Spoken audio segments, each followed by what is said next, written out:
আমরা এখনই ছেড়ে যাব, যদি প্রজ্ঞাপনটা এখনই আমাদের আদেশ আসতো এখনই আমরা সবাই ফিরে যেতাম এবং আগামীকালকে আমরা ক্লাসে ফিরে যেতাম।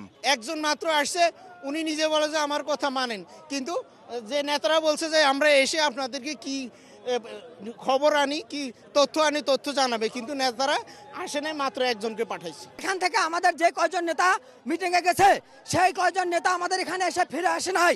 এখন আমরা বলতে পারছি না সেই জুলাইয়ের মতো, সেই সমন্বয়কদের মতো তাদেরকে অ্যারেস্ট করা হলো কিনা, তাদেরকে জোর করে রাখা হলো কিনা, তাদের চেহারা আমরা দেখতে পাই নাই।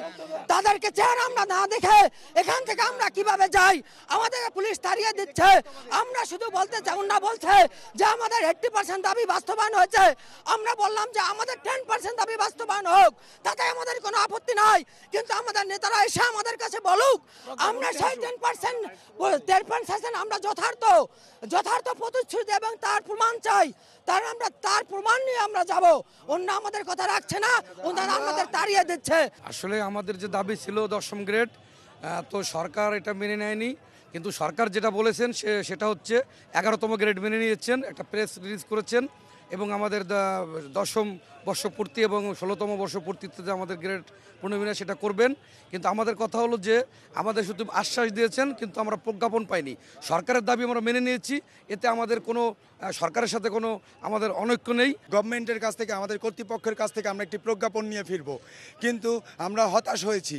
আমাদেরকে একটি প্রেস নোটিশ দেওয়া হয়েছে, যে প্রেস নোটিশটায় কোনো স্বাক্ষর আমরা দেখতে পাইনি। এই স্বাক্ষর দেখতে পাইনি বলে আমরা হতাশ। আমাদের কর্তৃপক্ষ আমাদের আশ্বস্ত করেছেন, আমাদের 11তম গ্রেড দিয়েছেন। আমরা তাদের আশ্বস্ততায় আমরা আশ্বস্ত হয়েছি, কিন্তু আমরা চেয়েছিলাম প্রজ্ঞাপনটি।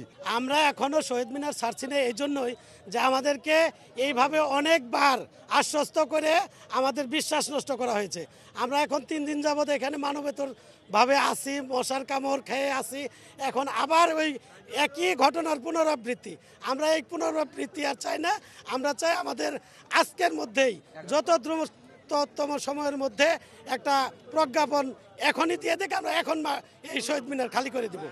আর যদি না দেয়, আমরা পরবর্তীতে আমরা সিদ্ধান্ত নিব আমাদের নেতৃবৃন্দের সঙ্গে কথা বলে। কিন্তু আমাদের নেতৃবৃন্দ যারা মিটিংয়ে ছিলেন, ওনারা যতজন ছিলেন, মাত্র একজন লিপি আপা এসে আমাদেরকে একটা কথা বলছে, আর অন্যান্য নেতারা তাদের সঙ্গে এখনো আমাদের সাক্ষাৎ হয় নাই। আমাদের নেতৃবৃন্দ বলেন, সাধারণ শিক্ষক বলেন, সবাই অনেকেই বিতর্কতভাবে সম্মত আছে যে হয়তো 11তম গ্রেড দিলেও আমরা মেনে নিতে মানবো। এটার মুখে একটা আশ্বাস আমাদের মধ্যে বিতর্কতভাবে আমাদের আছে। যদি আমরা এটা চাই না, আমরা চাই 10ম গ্রেড, ঠিক আছে? তো আমার কথা একটু আপনার কাইন্ডলি শুনুন।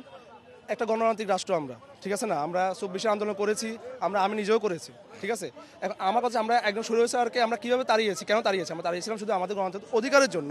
সেই অধিকার আমরা তো কারো হরণ করছি না। আমরা তো কোনো সচিবালয়, আমরা কোনো যমুনা, কোনো কাউকে আমরা কোনো জায়গায় আমরা কোনোভাবেই কী করতে, কোনো ডিস্টার্ব কাউকে করতেছি না। আমরা একটা অধিকার দাবি আদায়ের জন্য শহীদ মিনারে অবস্থান নিয়েছি।